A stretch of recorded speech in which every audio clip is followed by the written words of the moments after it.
Hello everyone, কেমন আছো তোমরা সবাই? আশা করছি সবাই খুব ভালো আছো। আমি কিন্তু বেশ ভালো আছি। তো তোমরা হয়তো ভাবছো যে আমার সামনে এরকম ডিজে লাইট কেন বাজছে। ব্যাপারটা বলছি। ভিডিওটা হচ্ছে চতুর্থীর দিন, মানে দুর্গাপুজোর চতুর্থী তিথির দিন। তো বেসিক্যালি আমি আর গোপা চলে যাচ্ছিলাম আমাদেরই ক্লাবে ঠাকুর আনার জন্য। আর পঞ্চমী যেহেতু এই বছর শনিবার পড়েছে, তো আমাদের ক্লাব ডিসাইড করে শুক্রবার মানে পঞ্চমীর দিন আমরা সবাই ঠাকুর আনতে গেছিলাম। তো ঠাকুরটা যেহেতু সন্ধ্যাবেলায় আমাদের আনা হয় প্রত্যেক বছরই, মানে গাড়ি নিয়ে যাওয়া হয় আর পেছনের গাড়িতে থাকে ডিজে বক্স চালিয়ে দেওয়া হয়। তো রাস্তার মধ্যে আমরা ওইভাবেই আর কি নাচতে করতে করতে ঠাকুর নিয়ে বাড়ি আসি। তো যাই হোক, সেই কি গানগুলো হচ্ছিল বা কি গানে আমরা নাচানাচি করছিলাম সেগুলো তো এখানে অ্যাড করে দেওয়াটা সম্ভব নয়, কারণ তোমরা তো জানোই যে অরিজিনাল সংটা দিলে কিন্তু আমাকে সাথে সাথে কপিরাইট দিয়ে দেওয়া হবে ইউটিউব থেকে। তো ওই কারণেই আমি আর কি কোনো গান এখানে অ্যাড করিনি এক্সট্রা করে, তাই ভয়েস ওভারটা দিতে বাধ্য হচ্ছি।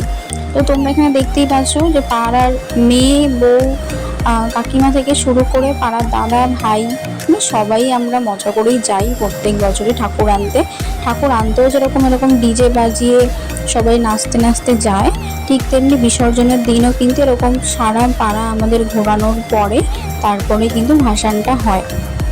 তো সেটা তোমাদের সাথে অবশ্যই আমি বিজয়া দশমীর পরে শেয়ার করবো ভাসানের সময় কী আনন্দটা হয়।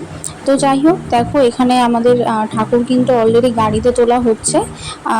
যে বড় যে ছোট হাতিটা গেছিল সেখানে দুর্গা মাকে তোলা হয়, আর পিছনে আর একটা ভ্যান থাকে, সেখানে কার্তিক, লক্ষ্মী, সরস্বতী আর গণেশকে কিন্তু তোলা হয়। আর তোমরা দেখতেই পাচ্ছ এখানে কি পরিমাণে নাচ হচ্ছে, কি পরিমাণে কাউতালি আমরা করছি। সেটা যদি অরিজিনাল সংটা দিতাম তাহলে হয়তো তোমাদের বুঝতে আরও সুবিধা হতো। তো যাই হোক, আমরা এখন নাচতে কুদতে চলে যাচ্ছিলাম বাড়ির পথে, কারণ আমরা অনেকটাই প্রায় ক্লাবের কাছেই চলে এসেছিলাম, মানে পাড়ার মধ্যে অনেকটাই ঢুকে গেছিলাম। তো যাই হোক, এটা কিন্তু একদম আমাদের পাড়ারই পুজো, মানে আমার বাড়ির দুপাশে দুটো কিন্তু বড় বড় দুর্গাপুজো হয়। আবার কিছুটা আগিয়ে গেলে আরও একটা দুর্গাপুজো হয়, হয়তো ছোট করে হয়, কলকাতার মতন ওরকম বড় সড়ো বা থিম প্যান্ডেল হয় না। যেটুকু হয় পাড়ার মধ্যে কিন্তু আমরা সবাই খুব আনন্দ করি। এই কটা দিন সবাই মিলেমিশে পুজোর কাজ করি, অঞ্জলি দিই। ইভেন আমাদের পাড়াতে বিভিন্ন সাংস্কৃতিক অনুষ্ঠানও হয়, তার পাশাপাশি বিভিন্ন ধরনের প্রতিযোগিতাও হয়, সেগুলোতে আমরা পার্টিসিপেটও করি।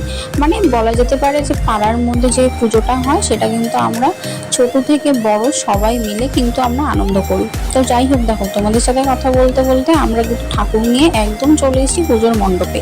আর এই যে সামনে স্টেজটা দেখছো, এখানে কিন্তু আমাদের দুর্গা প্রতিমাকে রাখা হয়।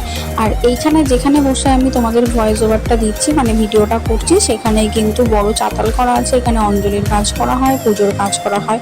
আর উপরের ডেকোরেশনটাও তোমাদের সাথে শেয়ার করে দিলাম যে কিভাবে আমাদের আজকে এইবারে প্যান্ডেলটা সাজানো হয়েছিল। তো তোমরা দেখতেই পাচ্ছ এখন কিন্তু দুর্গা প্রতিমাকে আমাদের যে স্টেজটা করা আছে ঠাকুরের জন্য সেখান থেকে নামানো হচ্ছিল। তো সত্যি কথা বলতে তোমরা ভিডিওতে দেখতে পাচ্ছ কিনা জানি না, মাকে নামাতে গিয়ে মানে সবাই হিমশিম খেয়ে গেছে। আর ইতিমধ্যেই তোমরা দেখতে পাচ্ছ যে দুর্গা ঠাকুর কিন্তু অলরেডি হেলে পড়ে গেছিলো। তো আমরা তো রীতিমতো ভয় পাচ্ছিলাম দেখতে দেখতে যে আলটিমেটলি কি আদৌ তুলতে পারবে সবাই, মানে যেভাবে ঠাকুরটা হেলে গেছিলো।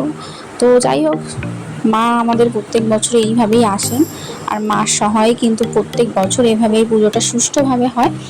তো দেখো, সব কটা ঠাকুরকেই কিন্তু আমাদের মঞ্চে তুলে দেওয়া হয়েছে। আর হ্যাঁ, আমাদের পাড়ার প্রতিমাটি কি কেমন লাগছে সেটা তোমরা অবশ্যই কমেন্ট করে বলো। আর তোমাদের বাড়ির কাছে কাছে কোথায় কোথায় বা কেমনভাবে দুর্গাপুজো হয়, বা তোমরা কেমন কি মজা করছো। আর হ্যাঁ, তোমরা কোথায় কোথায় কোথায় ঠাকুর দেখতে গেছো বা যাচ্ছো সেগুলো আমাকে অবশ্যই কমেন্ট করে জানিও, আমিও তোমাদের সাথে শেয়ার করবো পরে। তো যাই হোক, আজকের ভিডিওটা এই পর্যন্তই। এখন আমরা যাচ্ছিলাম বাড়িতে। তো দেখা হচ্ছে নেক্সট ভিডিওতে। টাটা।